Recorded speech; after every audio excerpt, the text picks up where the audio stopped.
नमस्कार साथियों आज के वीडियो में हम जानने वाले हैं कोऑर्डिनेट रोटेशन का यूज़ कहाँ कहाँ किया जा सकता है। इसका हम उपयोग इंडस्ट्री में बहुत अलग अलग तरीके से यूज़ कर सकते हैं, बट लोगों को पता नहीं होता है कि इसका उपयोग कहाँ होता है, तो इसका बहुत ज़्यादा वो इस्तेमाल नहीं कर पाते हैं। तो आज मैं आप लोगों को एक यूनिक कॉन्सेप्ट के बारे में बताऊंगा, आप जहां G68 का यूज कर सकते हैं। मोस्टली आप लोगों ने देखा होगा कि हम G68 का यूज मशीन में PCD को किसी भी मिलिंग को घुमाने में करते हैं, या फिर वर्क कोऑर्डिनेट को किसी में रोटेशन में करते हैं। बट आज हम कुछ डिफरेंस चीज़ों में इसका यूज़ करके हम आप लोगों को बताएंगे। और मैंने इससे रिलेटेड बहुत सारे वीडियो ढूंढने की कोशिश की यूट्यूब पर, बट मुझे कोई वीडियो मिला नहीं। तो मैंने सोचा कि बहुत सारे लोगों को इन सब चीज़ों के बारे में बताना बहुत ज़रूरी है, जहां वो डिफरेंट चीज़ों का यूज़ करके बहुत सारी चीज़ें अपने प्रॉब्लम को सॉल्व कर सकते हैं।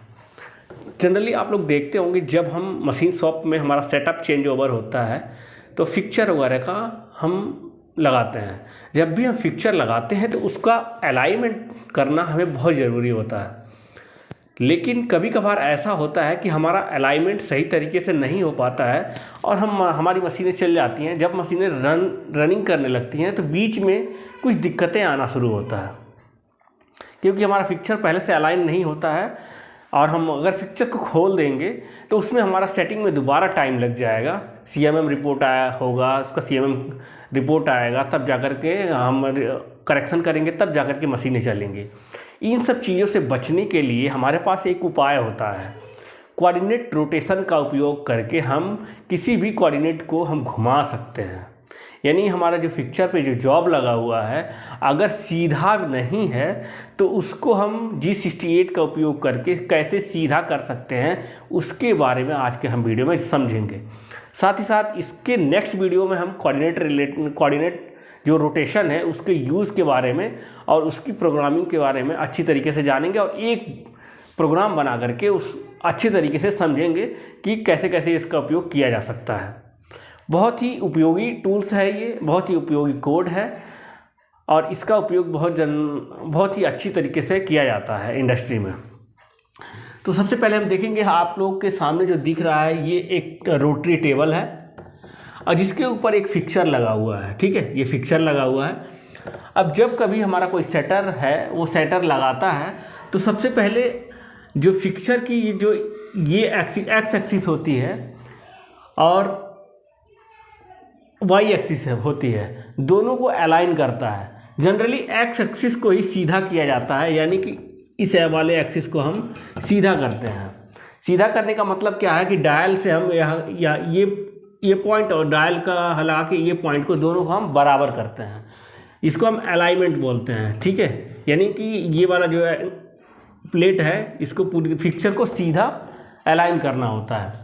बट कभी कभार ऐसा होता है कि मोस्ट ऑफ द सिचुएशन में ऐसे होते हैं कि ये अलाइनमेंट हमारा नहीं हो पाता है, या फिर सेटर हमारा ये अलाइनमेंट नहीं कर पाता और सेटिंग कंप्लीट कर देता है। जैसे तैसे मशीनें चल भी जाती हैं, लेकिन रनिंग के बीच में ही कुछ प्रॉब्लम्स आने शुरू हो जाते हैं कि कुछ कोऑर्डिनेट हमारे जो होते हैं, कुछ जो डायमेंशन है वो हमारे मेंटेन नहीं होते हैं।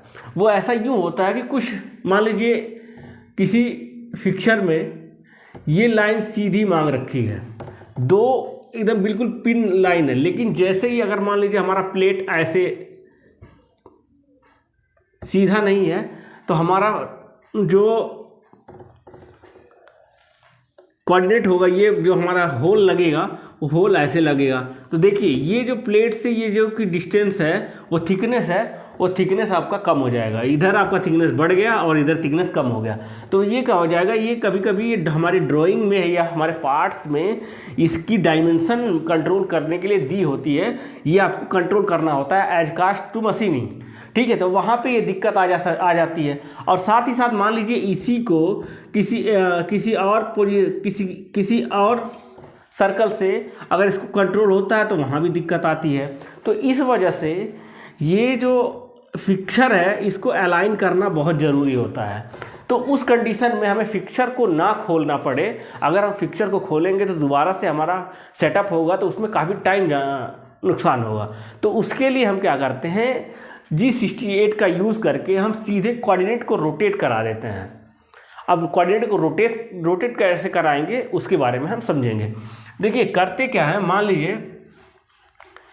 लीजिए फिक्सर आप ये लगाए, फिक्सर आपने लगाया और फिक्सर लगाने के बाद ये आपका एंगल बिल्कुल सीधा नहीं है, ये एंगल सीधा नहीं है।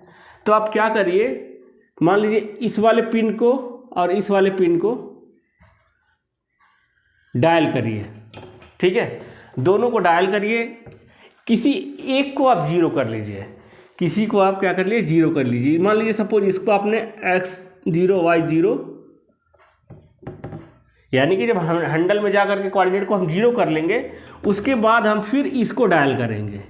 इसको डायल करने के बाद फिर आपको मिलेगा कि इनके बीच का जो गैप है कितना है, ये आपको मिल जाएगा,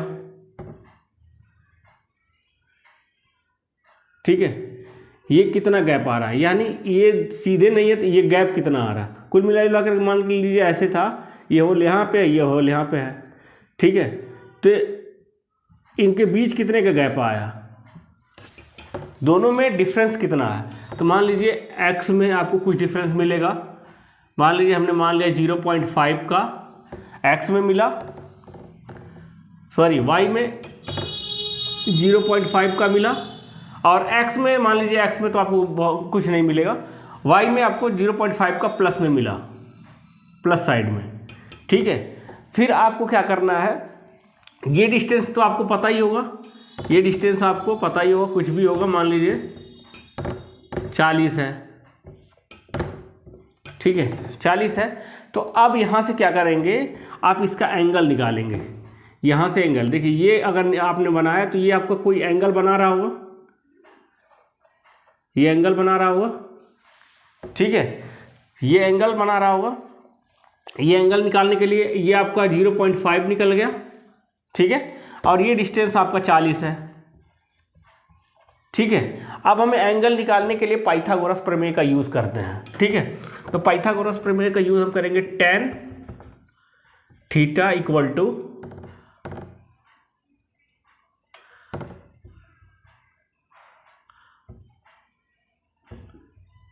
लंब बटे आधार, ये हो गया, ठीक है। तो ये वाला हमारा कितना हो गया, लंब कितना है, ये 0.5 और आधार कितना है 40, ठीक है। जब थीटा निकालेंगे तो ये tan इनवर्स निकल जाएगा, 0.5 और 0.40। जब यहाँ से जब ये निकालेंगे तो आपका थीटा की वैल्यू आ जाएगी, यानी हमारा क्या निकल के आ जाएगा, एंगल निकल के आ जाएगा। उसी एंगल को आपको क्या करना है, जब हम जो प्रोग्राम है, मान लीजिए हम G54 G90 का यूज़ करके हम वहाँ पे यूज़ करेंगे G68, ठीक है। G68 के साथ x0 y0 और r में मान लीजिए ये किधर है, ये फिक्सर हमारा किधर है, ये फिक्सर ऐसे होना चाहिए, लेकिन फिक्सर हमारा ऐसे बधा हुआ है।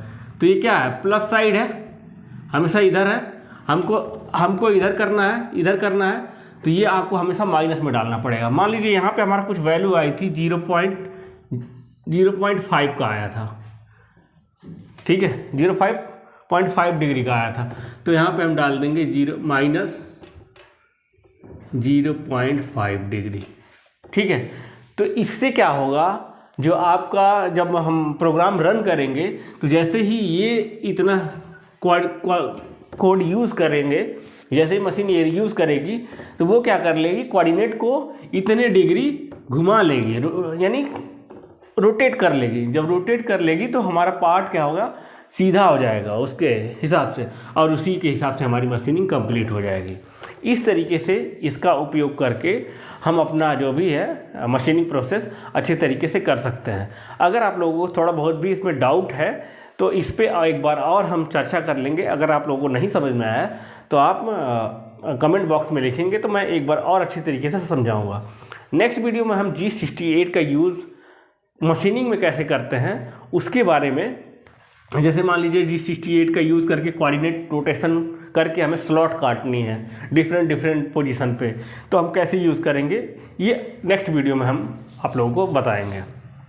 उम्मीद करता हूँ कि आज की वीडियो आप लोगों के लिए बहुत ही यूज़फुल रहा होगा। मिलते हैं आप लोगों से नेक्स्ट वीडियो में, तब तक के लिए जय हिंद, वंदे मातरम।